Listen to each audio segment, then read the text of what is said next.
السلام علیکم، welcome to پی کے ہارر سٹوریز۔ اگر چینل پر نئے ہو تو سبسکرائب کیجیے گا، لائک کیجیے گا، اور اگر فیس بک اور ٹک ٹاک پہ دیکھ رہے ہیں تو فالو کریں اور ایک کمنٹ ضرور کیجیے گا۔ یہ کہانی ہمیں کراچی سے علینا بہن نے بھیجی ہے، تو چلیے کہانی اسی کی زبانی سنتے ہیں۔ رات کا کھانا تیار کر کے میں فارغ ہوئی تو باورچی خانے سے نکلتے ہوئے میری نظر دیوار پر لگی گھڑی پر پڑی۔ اتنی دیر ہو گئی۔ میں نے جلدی سے سامنے صوفے پر پڑی چادر اٹھا کر اوڑھی اور گھر کی چابی پرس میں ڈال کر گھر سے نکل گئی۔ راستے میں ہی مغرب کی اذان شروع ہو چکی تھی۔ بچے کہیں گے آج ماما ہمیں ٹیوشن سے لینے ہی بھول گئی، میں سوچتی ہوئی تیز تیز قدموں سے ان کے ٹیوشن سینٹر کی جانب بڑھ گئی۔ ماما آپ نے اتنی دیر لگا دی؟ 7 سالہ ریحان شکایتی نظروں سے مجھے دیکھتے ہوئے بولا، جبکہ 6 سالہ نام بھی منہ پھیلائے چل رہی تھی۔ مجھے اس کا منہ دیکھ کر بے ساختہ ہنسی آ گئی۔ اچھا سوری بابا، آئندہ خیال رکھوں گی، ایسی غلطی دوبارہ نہیں ہوگی۔ ہم تب مانیں گے آپ کی بات جب آپ ہمیں ہفتے کو نانو کے گھر رہنے دیں گے۔ انم ریحان کی شرط پر میں نے ہنس کر حامی بھر لی۔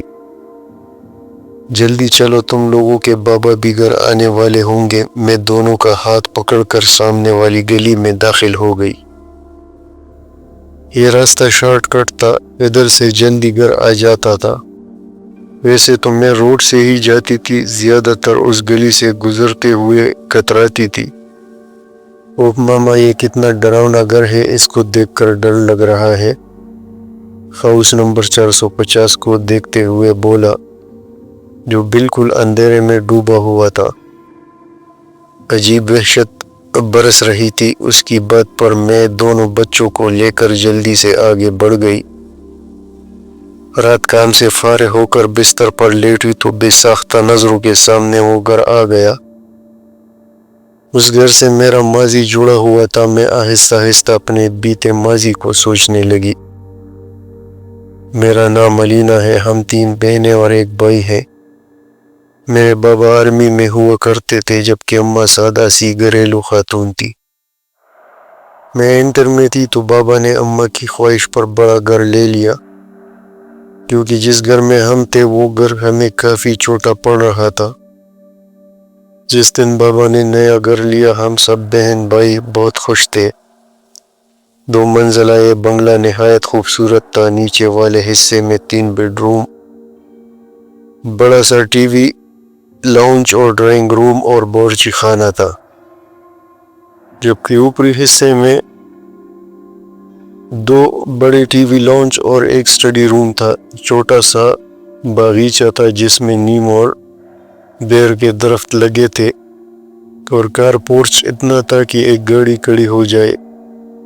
میری بڑی بہن مہرین جو مجھ سے 2 سال بڑی تھی، اور پھر اس سے چھوٹی ثنا جو 1 سال بڑی تھی، پھر میں تھی، اور سب سے چھوٹا ہمارا بھائی جو اس وقت 7ویں جماعت میں تھا۔ ہم تینوں بہنوں نے اوپر والی بیڈ روم لیے، جبکہ نیچے خارث اماں بابا کے ساتھ رہتا تھا۔ ہم تینوں بہنیں چونکہ کافی ڈرپوک تھی تو ہم ایک ساتھ ایک بیڈ روم میں سوتی تھی۔ جس دن ہم شفٹ ہوئے اس دن کافی تھکن ہو گئی تھی۔ رات گئے تک سامان وغیرہ سمیٹ کر فارغ ہوئے۔ باقی کا کام اب کل کر لینا، اب جاؤ تم لوگ بھی سو جاؤ۔ کھانے سے فارغ ہوئے تو امی بولی، تو ہم تینوں بہنیں اوپر آ کر لیٹ گئی۔ تھکن اس قدر تھی کہ لیٹتے ہی نیند آ گئی۔ ابھی سوئے زیادہ دیر نہیں ہوئی تھی کہ مجھے نیند میں ایسا لگا کہ کوئی باہر دروازہ بجا رہا ہے۔ میں نے اٹھ کر دروازہ کھولا تو سامنے کالی بلی کھڑی مجھے گور رہی تھی۔ اس کو دیکھ کر میری بے ساختہ چیخ نکل گئی۔ میرے پیچھے میری بہن آ گئی۔ کیا ہو گیا، سب خیر تو ہے؟ مہرین نے میرے پاس آ کر پوچھا۔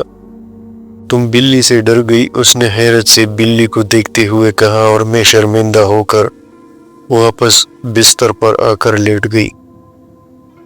ہفتے کی رات ہم تینوں بہنیں رات دیر گئے تک جاگ کر باتیں کرتی رہیں۔ یہی کوئی رات کے 2 بجے ہوں گے، ہمیں ایسا لگا باہر ٹی وی لاؤنج سے باتوں کی آواز آ رہی ہے۔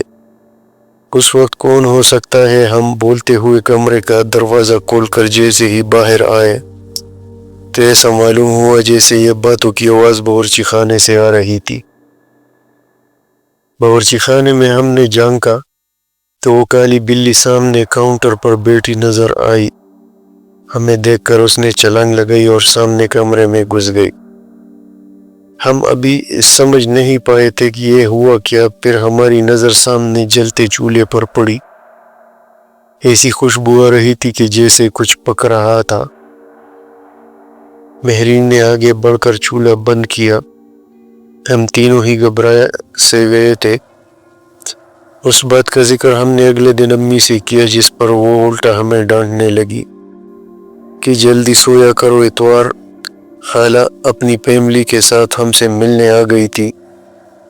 رات دیر تک وہ اپنے گھر گئی تو نیچے ٹی وی لاؤنج میں رکھے تخت پر بیٹھے ہم تینوں بہنیں اور امی باتیں کر رہے تھے، جبکہ ابو اور حارث سونے جا چکے تھے کہ امی کی نظر لاؤنج سے جاتی سیڑھیوں پر پڑی۔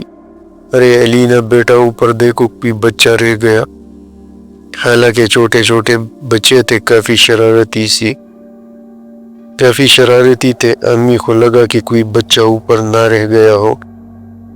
امی کی بات پر ہماری نظر بھی اوپر کی جانب جاتی سیڑھیوں پر اٹھی تو دیوار پر چھوٹے بچے کا سایہ نظر آیا۔ میں نے اٹھ کر اوپر جا کر دیکھنے گئی، مگر وہاں کوئی بھی نہیں تھا، جس پر میں خوفزدہ ہو کر تیزی سے نیچے آ گئی۔ جب میں نے امی کو بتایا کہ اوپر تو کوئی بھی نہیں تو امی بھی چپ سی ہو گئی۔ ہم سب ہی حیران تھے کہ جب اور کچھ نہیں تھا تو وہ سایہ کس کا؟ کچھ دنوں بعد بات آئی گئی ہو گئی۔ ہم سب گھر والوں کو کزن کی شادی میں اسلام آباد جانا تھا۔ 2 ہفتوں بعد ہم واپس جب گھر آئے تو بڑی عجیب حیرت ہوئی۔ پورا گھر شیشے کی مانند چمک رہا تھا۔ ایسا لگ رہا تھا کہ روز گھر کی صفائی ہوتی رہی ہے۔ یہ دیکھ کر بڑی حیرانی ہو رہی تھی۔ منہ دھونے کی غرض سے غسل خانے میں گئی تو غسل خانے کا گیلا فرش دیکھ کر مجھے حیرت کا دھچکا لگا۔ ایسا لگا جیسے کسی نے غسل خانہ استعمال کیا ہو۔ پھر تو یہ معمول بن گیا، گھر کے افراد گھر سے باہر ہوتے تو غسل خانہ بھی استعمال ہوتا، اور باورچی خانے میں بھی رات گئے کٹر پٹر کی آوازیں آئی۔ ہم لوگوں کو کالی بلی مستقل طور پر گھر میں گھومتی ہوئی نظر آئی۔ ہم لوگ اب آہستہ آہستہ ان باتوں کے جیسے عادی ہوتے جا رہے تھے۔ جب وہ ہولناک واقعہ رونما ہوا، جس کے بعد ہم نے فوراً وہ گھر چھوڑ دیا۔ رات کے کسی پہر امی کی آنکھ کھلی تو انہیں محسوس ہوا کہ چھت پر کوئی ہے۔ وہ سمجھی ہم بہنیں سونے کی بجائے گپوں میں مصروف ہیں۔ وہ دبے قدموں سے چھت پر آئیں۔ وہاں گول دائرے میں 10-12 عجیب شکل والوں کو بیٹھے دیکھا۔ وہ منظر اتنا خوفناک تھا کہ امی بے ہوش ہو گئی۔ فجر کی نماز کے لیے جب ابو اٹھے اور امی کو کمرے میں نہ پا کر لاؤنج میں آئے تو انہیں سیڑھیوں پر امی اوندے منہ پڑی نظر آئی۔ ہوش میں آنے پر جب امی نے رات والا منظر بتایا تو ابو نے فوراً فیصلہ کر لیا کہ یہ گھر چھوڑ دینا مناسب ہے، اس سے پہلے کہ کوئی بڑا نقصان ہوتا۔ ہم نے وہ گھر چھوڑ دیا۔ آج اتنے برس گزر جانے کے بعد بھی سوچو تو خوف کی سرد لہر ہمارے جسموں میں دوڑ جاتی ہے کہ ہم 6 ماہ جس کو بلی سمجھے رہے، در حقیقت وہ ایک جن تھا۔ تو یہ تھی آج کی کہانی۔ ہوپ سو کہ آپ کو پسند آئی ہوگی۔ اگلے کہانی تک اللہ حافظ۔